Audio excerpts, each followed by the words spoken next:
Hey, how you doing there again, folks? Me again, of course, Brandon Wenzel.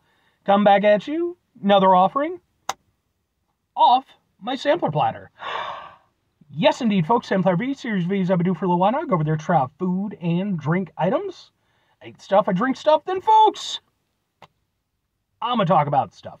I'm gonna let you know all that you need to know about hopefully delicious stuff. That time I'm doing this, folks, I'm not gonna lie. This place that I'm going to be reviewing this item from is a place that I've been to I don't know how many times, and yet I'm just now getting to review it. But we'll get into that. Folks, it's a super simple format. I'm going to go over there, I'm going to try out food and or drink items for you. Whilst I'm doing so, I'm yammering on about it for a bit. Whilst I'm doing all that, I'm inside my truck, and whilst I'm doing all that, folks, I'm wearing a super cool shirt. Folks, when I wear a super cool shirt, I always like to highlight the super cool shirt. What super cool shirt am I wearing for you today, folks? What happens to be my Invase shirt, which is a very cool shirt. I like the design on this. What the hell is Invase, though? So, Invase is the one-man musical project from a guy named Ian Shear, or Schurz. I'm not 100% sure how to pronounce his last name. But I've been Facebook friends with Ian for quite a long time now, probably a decade or probably longer than a decade now. But Ian used to perform drums and quite a few different bands and do touring and stuff like that.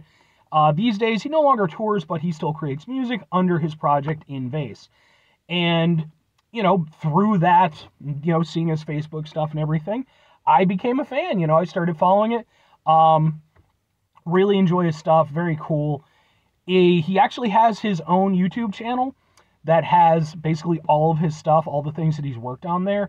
I cannot recommend this enough. Like, seriously, if you're into music at all, you owe it to yourself to at least check it out. Because Ian, not only is he just a super cool guy in general, he's always been very cool with me, but on top of that, like, just the stuff that he puts out, you can tell there's passion and commitment and that he really loves what he's doing and that he really believes in his project. So I highly recommend his stuff.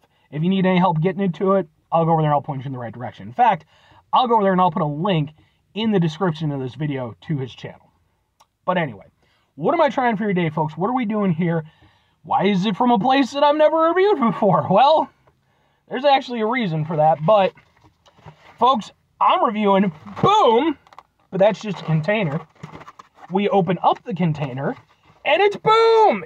What is this? This is a chicken Cordon Bleu sandwich, which consists of panko-crusted chicken breast, ham, grilled mushrooms, Swiss on a ciabatta roll, and it is from a place called High View Restaurant in Villa Park, Illinois.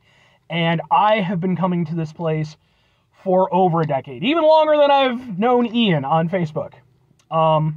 Here's the thing, though. This was a favorite place of me and my dad. We used to come here. It was like really like our first established spot when we first moved into the area. And it's like a really nice sort of old school American style sit down place.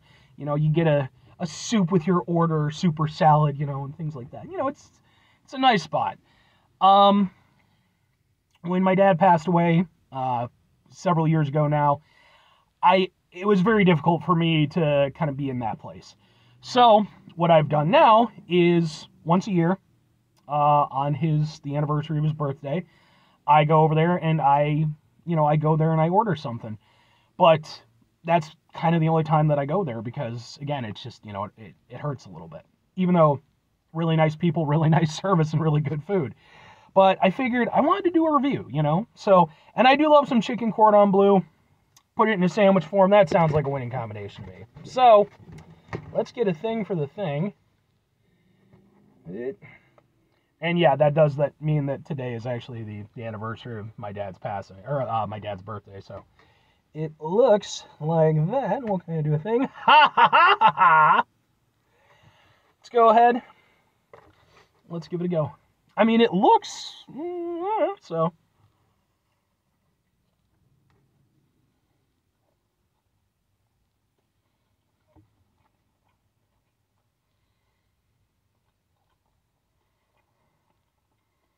Ciabatta roll is nice. Gives a little extra something to it. I like that.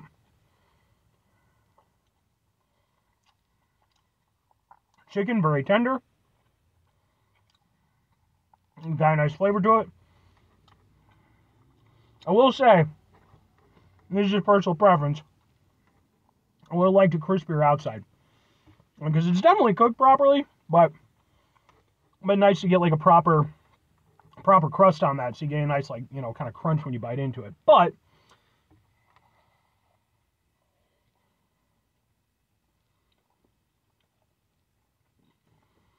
ham is nice.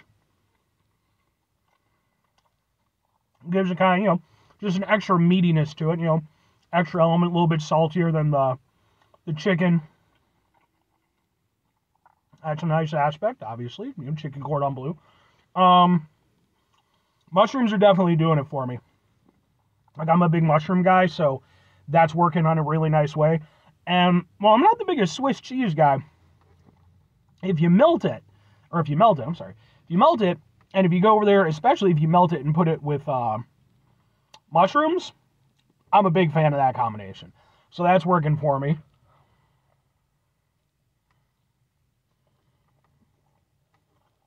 It's a nice hearty sandwich. Like, I can tell that I'm going to be full at the end of this for sure. That's good. There's nothing I dislike about this. Like I said, my biggest gripe is, again, just the crusting. I think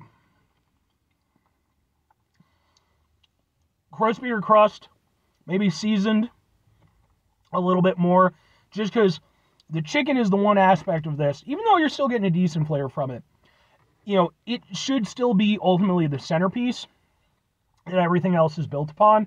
I do feel like the ham and the mushroom and the Swiss are doing a little bit more of the work, you know. But it's not a bad sandwich. Not at all. Is there anything to write home about? No. But it's still a good sandwich. I've always really liked the chicken cordon bleu combination. I think, yeah, for what it is, it's a simple combination that, of course, has how many, you know, decades of whatever of history. I don't know when chicken cordon bleu was invented, but that works really well. This interpretation of it also works pretty well. But two questions have to be asked. Would I get it again? Would I recommend it? I'm going to go with sure and sure.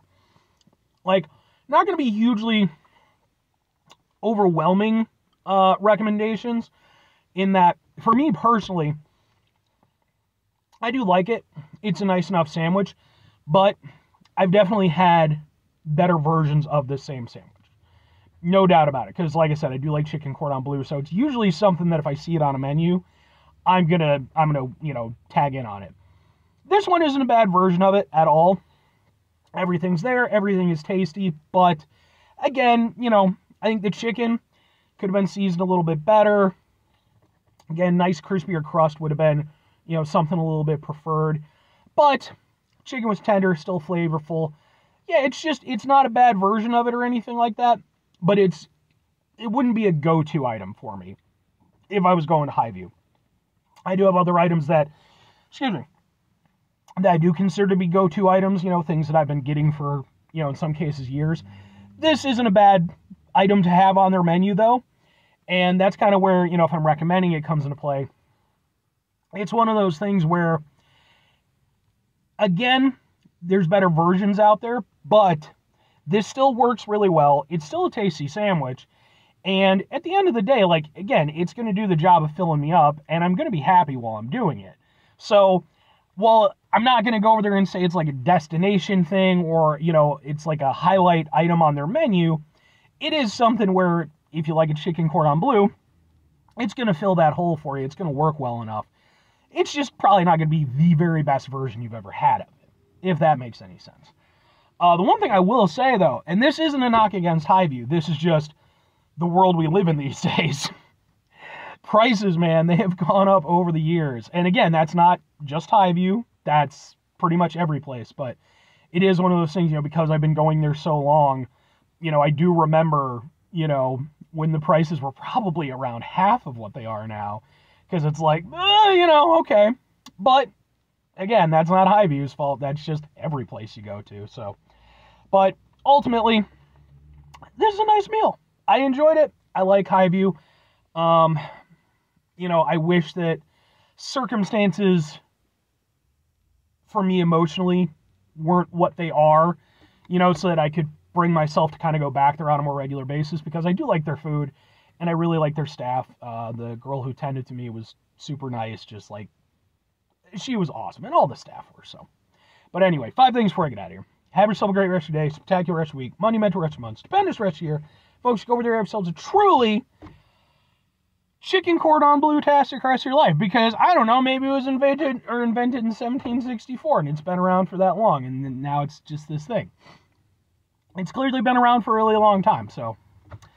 Final 2 things. Number 1, try to bring some positivity into the world. It's not always possible. It is, however, always appreciated, but what you do if you can't do it all the time, I know I can't do it all the time. Here's what you're going to do, folks. You're going to try not to be an asshole. Folks, not always the easiest thing in the world to not be an asshole, trust me. I know it, I live it. I'm out there every day with you in it. Life can be stressful and frustrating and just bullshit sometimes, folks. And when we find ourselves in situations where we have to deal with said bullshit, it's important we go over there whenever possible. Take a step back, try to mitigate the level of assholishness in our lives, hopefully do better for ourselves and for those around us. Very final thing, folks, do the thing. Whatever the thing is for you, that's what I want you to go out and do. Folks, here's what I want you to go out and do, especially in light of, like I said, the circumstances of this particular day. Always, always, always please cherish the ones that you love.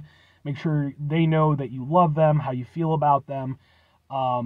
Never take them for granted. And that is, it's one of those things, everybody says it, and it makes so much sense, and yet it's something that I think most of us, if not all of us, do at certain points. And I know it's certainly something that, I did with both of my parents, and it just, when they're gone, there's nothing you can do about it to make amends, and, it hurts, when you realize that, you should have been better. So, none of us are perfect, but, again, please just go over there, like I said, cherish the people you love, for the time that you have them, because it really is that important. But anyway,